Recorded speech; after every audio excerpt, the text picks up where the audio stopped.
April 2011. The Tropicana Casino, Atlantic City. Picture this. A man in a gray hoodie, betting $100,000 per hand at blackjack. He has been playing for 12 hours straight. Security cameras lock on him. Pit bosses watch closely. Everyone is nervous, but he is not counting cards. He is not cheating.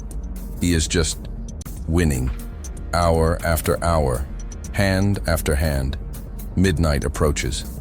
A pit boss steps forward. "Sir, would you like a break?" The man shakes his head. No thanks. He keeps playing. 1 a.m., he receives 2 eights. He splits them. $200,000 now on the table. He wins both hands. The crowd watching erupts. 2 a.m., he stands up. "I'm done." They count his chips. $5.8 million in profit. One session. The largest loss in Tropicana history. His name is Don Johnson. In just 6 months, he won $15 million from 3 Atlantic City casinos. All legal, all documented. But how? How do you win $15 million without counting cards? The answer started 6 months earlier, when casinos made their biggest mistake. Atlantic City, New Jersey, 2008. The casinos were dying, not slowly, quickly. In 2006, Atlantic City casino revenues hit $5.2 billion. Their best year ever. Money flowed. High rollers filled the tables. Slots rang non-stop. Then 2008 hit. The financial crisis. The economy collapsed. The stock market crashed. People stopped gambling. Why risk money at a casino when you were losing money everywhere else? But that was not the only problem. Pennsylvania legalized casinos. Suddenly, people in Philadelphia did not need to drive to Atlantic City. They could gamble locally, closer, easier, cheaper. By 2010, Atlantic City revenues dropped to $3.3 billion, down nearly $2 billion in just 4 years. Casinos panicked. Some closed, some fired staff, some cut costs everywhere. But cutting costs does not bring in revenue. You need players, big players, high rollers. Problem: high rollers now had options. Las Vegas, Macau, Pennsylvania, even online. Why come to Atlantic City? Casino marketing departments went into overdrive, calling their lists, offering deals, trying to lure big spenders back. Standard offers flooded in. Free hotel suites, free meals, free show tickets, private jets, limousines. For high rollers, these were not special anymore. Casinos needed something different, something bigger, something that actually moved the needle. Some casinos started offering loss rebates. This was not new.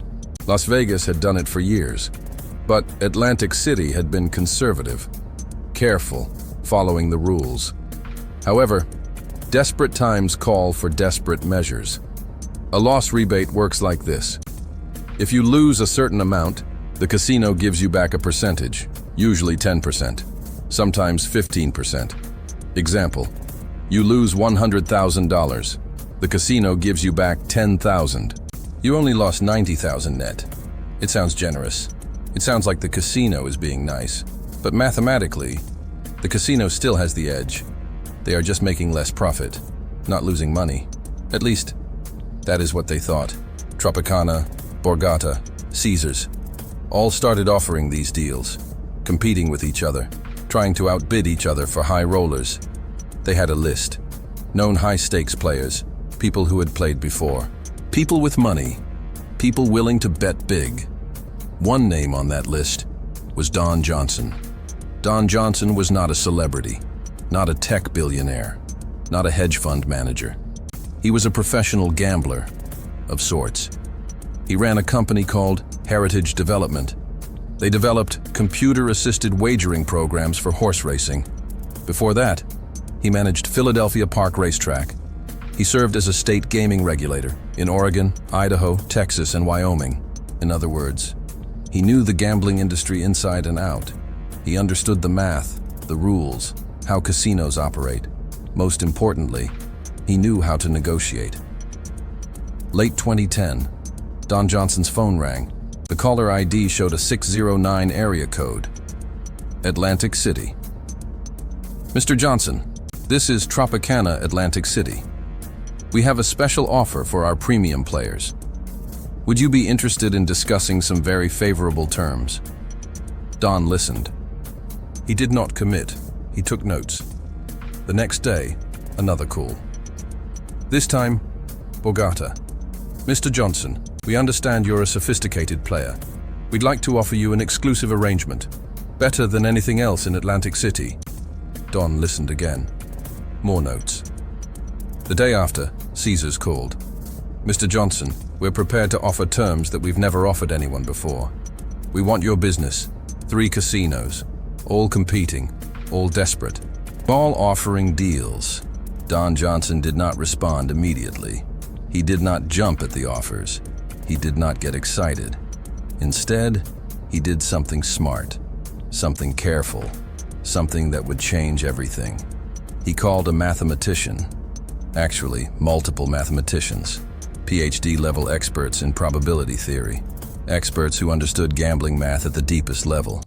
I need you to run some numbers for me. I'm going to give you some conditions. I need to know the exact edge, mine and theirs. The mathematicians got to work. Don provided the details. 6-deck blackjack. Dealer stands on soft 17. Double down on any 2 cards. Resplit aces allowed. Late surrender allowed. Maximum bet, $100,000 per hand. Loss rebate, 20% on losses over $500,000. The mathematicians ran computer simulations, probability models, expected value analysis. Days passed. Don waited. Finally, the phone rang. Mr. Johnson, we've run the numbers multiple times. Different scenarios, different strategies. And with these conditions, especially the 20% loss rebate, you have the edge. Say that again. You have the edge, not them. If you play optimally, quit at the right times, manage your sessions correctly, you will make money consistently. The house edge is eliminated. Actually, reversed. How much edge? Depends on how you play it. But conservatively, you could make $175,000 per day, just from the mathematical advantage. Don Johnson smiled. For the first time in this whole process, he smiled.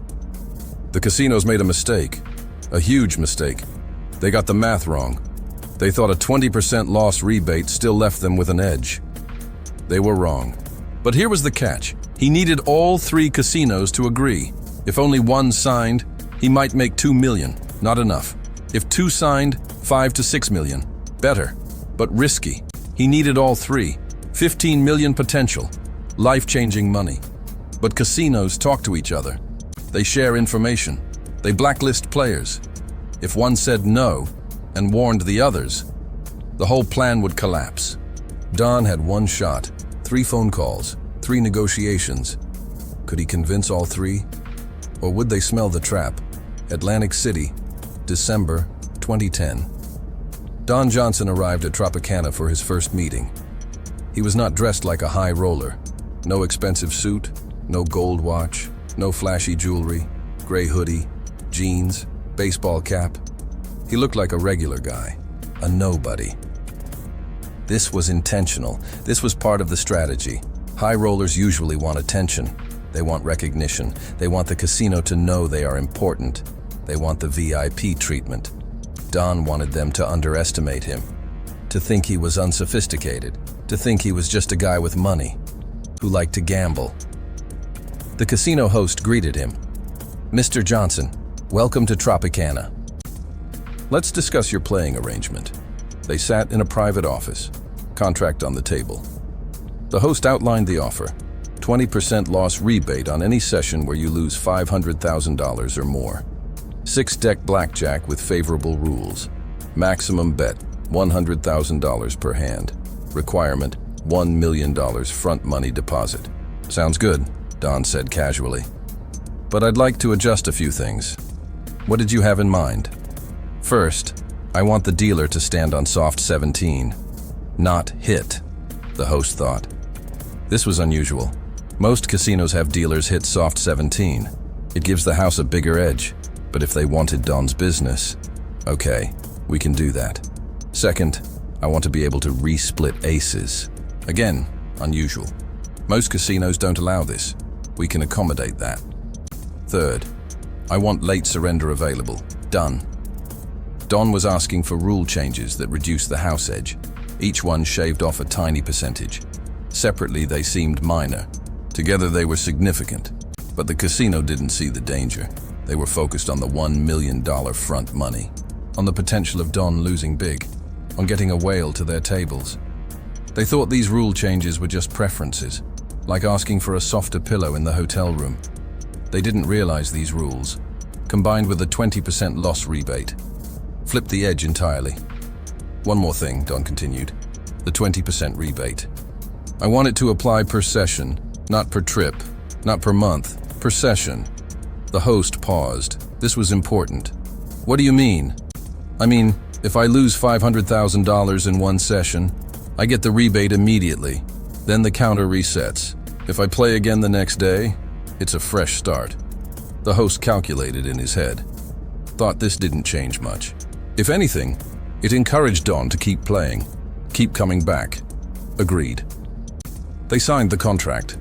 Don deposited his $1 million front money. The deal was done. Next, Borgata. Same process, same requests, same rule changes, same 20% loss rebate structure. Borgata signed. Contract finalized. Then Caesars. Same thing. Contract signed. 3 casinos. 3 identical deals. 3 massive mistakes. But there was one more element Don negotiated. Something nobody talks about publicly.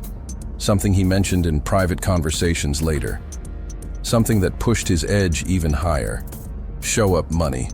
At least one casino, possibly all 3, agreed to pay Don $50,000 just for showing up to play. Cash guaranteed, whether he won or lost. Think about that. $50,000 just for walking through the door. Combined with the mathematical edge from the loss rebate and the favorable rules, Don's expected profit was now around $175,000 to $200,000 per day. And the casinos had no idea. They thought they were signing a high roller who would lose millions. They were actually signing a contract that guaranteed he would win. But Don couldn't just walk in and start winning immediately. That would be suspicious. That would trigger alarms. He needed to play it smart, play it slow. Let them think he was just getting lucky. December 2010, time for the first session. Don chose Caesars, walked in casual, calm, deposited his front money, sat at the blackjack table. The plan, play until he was up $500,000 or down $500,000, then stop. If he was up, he kept the winnings. If he was down, he got 20% back. Either way, the math was in his favor. He started playing, $100,000 per hand. First hand, win. Second hand, lose. Third hand, win. Fourth hand, win. After a few hours, he was up $400,000. Close to his target, he kept playing. Careful, not greedy. Final hand of the session, win. Total up, $450,000. He stopped, cashed out, left. Caesar's pit bosses watched him go. They weren't worried. $450,000 wasn't that much for a high roller session. He'd probably lose it back next time. They had no idea. This was just the beginning. 2 weeks later, Don returned to Caesars. Same strategy. Play until up or down $500,000. This session, he got hot. Really hot. Cards falling perfectly. Winning hand after hand. Within a few hours, up $600,000. He could keep going, press his advantage. But that would be greedy. That would be suspicious. He stopped at $600,000. Cashed out. Caesars was starting to notice. This guy's on a lucky streak. But lucky streaks happen. Variance is normal. They'd get it back eventually. Except, they wouldn't. January 2011. Don moved to Borgata. Same deal, same strategy. Same result. Won $500,000. Stopped. Left. Returned a week later. Won $700,000. Stopped. Left.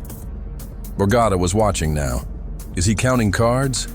Security reviewed footage. No evidence of counting. Just a guy playing basic strategy and getting lucky. February 2011. Back to Caesars. Won $800,000. Their total losses to Don now over $2 million. Caesars management was getting nervous. Should we cut him off? But the contract was clear. They couldn't cut him off without cause, and he wasn't cheating, not breaking any rules. March 2011. Don returned to Borgata. This session was different. This session, he lost. Down 300,000, down 500,000, down 800,000. Pit bosses were relieved. Finally, he's giving it back.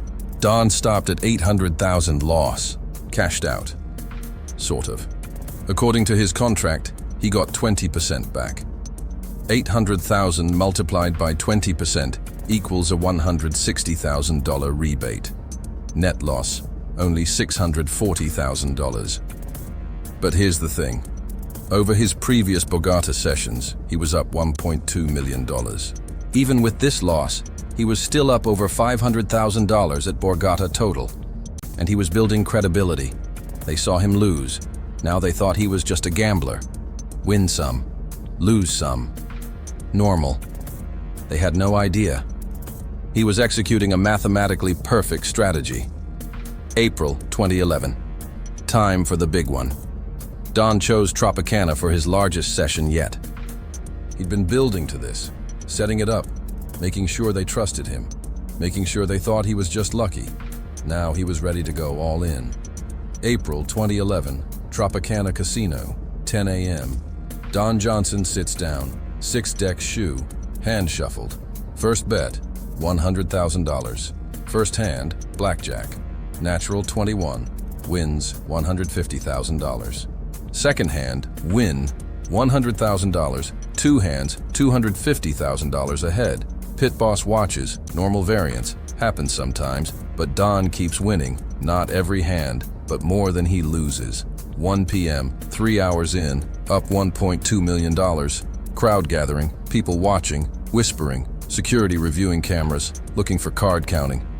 Dealer collusion. Anything? Nothing. He was just winning. 3 p.m., 5 hours, up $2.1 million. Management panics. This can't be luck. Game protection experts review footage. Conclusion, perfect basic strategy. No counting, no advantage play. Just winning. 6 p.m., 8 hours, up $3.8 million. Pit boss approaches. Would you like a break? Dinner? Don knows what this is. They want him to stop. No thanks. Let's keep playing. They cannot force him to stop. The contract says he can play as long as he wants. They are stuck. 9 p.m., 11 hours, up $5.2 million. CEO called in, watches from the security room. Get me our mathematicians. Is this deal positive expectation for the player? But it was too late. Don was still playing, still winning. 10 p.m., 12 hours. Don is dealt 2 8s. Dealer showing a 6. He splits them. $200,000 on the table. First 8 gets a 3. He doubles down. $300,000 now. Gets a 10. 21. Second 8 gets a 2. He doubles again. $400,000 total. Gets a 9. 19. Dealer flips. 6 plus 6. Hits. King. Busts. Don wins $400,000 on a single hand. The crowd erupts. Total now, $5.8 million profit. Don stands. I'm done. Cash me out. They count chips. Double check. Triple check. $5.8 million. Single session. Single day. Tropicana's largest loss ever. Don walks out. Quiet. Calm. No celebration. Behind him, management is in crisis. They call other casinos. Has this guy been winning from you too? Borgata. $5 million from us. Caesars. $4 million. Total, $15 million. One player, 6 months. All legal, all documented, all paid. And if you think this was a perfect mathematical scheme to win $15 million, you are wrong. Because casinos do not like losing, especially $15 million. Rumors started spreading. Casinos consulted lawyers, reviewed contracts, looked for loopholes. They considered legal action, wanted their money back. All of it. Their reasoning? This was not fair play. This was exploitation. Don did not cheat, did not count cards, did not break any rules. But casinos believe something different. They believe casinos are allowed to use math to take your money. That is business, that is legal. That is how gambling works. But when you use math to take theirs, that is suspicious. That is wrong. That is grounds for a lawsuit. They spend billions designing games where they always win legally. But when one player designs a strategy where he wins legally, suddenly the rules don't matter. Suddenly the contracts don't matter. Suddenly casinos want courts involved. Don had $15 million in his account, but lawyers were circling. Could he keep it? Or would casinos find a way to take it all back? May 2011, 1 month after the win, Tropicana fired its CEO, Mark Giannantonio, blamed for approving the contract. All Atlantic City casinos canceled high roller rebate programs immediately. New policy, loss rebates capped at 10%. Forever. Don banned worldwide. Atlantic City, Las Vegas, Macau, every major casino. But the bigger question remained, was what he done legal? New Jersey Division of Gaming Enforcement investigated, reviewed footage, contracts, everything. Conclusion, completely legal. No cheating, no card counting. He played within negotiated rules. Casinos threatened lawsuits anyway. Lawyers reviewed contracts, looking for loopholes. Tropicana threatened. Borgata threatened. Caesars considered action. Don's lawyer responded, no laws broken. You offered the terms. If you sue, we countersue. You will lose. Weeks passed. Rumors spread. Lawyers circled. Then, silence. Casino lawyers realized the truth. No legal grounds. Contracts ironclad. Don broke no rules. They backed down. All three. No lawsuits filed. Don kept all $15 million. Legally. Permanently.